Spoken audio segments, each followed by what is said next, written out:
Jawatankuasa Disiplin FIFA mengenakan tindakan tegas terhadap Persatuan Bola Sepak Malaysia, FAM, serta 7 pemain warisan Harimau Malaya selepas didapati melanggar Artikel 22 Kod Disiplin FIFA, FDC, berkaitan pemalsuan dokumen.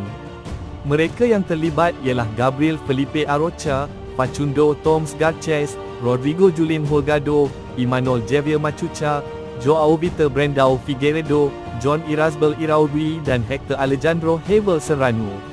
Kesemua pemain terbabit beraksi ketika Malaysia menentang Vietnam dalam kelayakan Piala Asia 2027 pada 10 Jun lalu, sebelum FIFA menerima aduan mengenai status kelayakan beberapa daripada mereka. Selepas penelitian, FIFA menjatuhkan hukuman berikut. FAM didenda 350,000 franc Swiss, anggaran lebih 1.8 juta ringgit. Setiap pemain dikenakan denda 2,000 franc Swiss, sekitar 10,500 ringgit.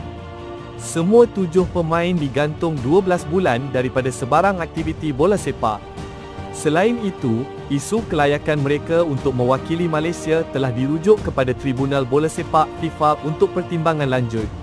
FAM dan pemain sudah dimaklumkan mengenai keputusan ini, dengan tempoh 10 hari diberi untuk membuat rayuan rasmi.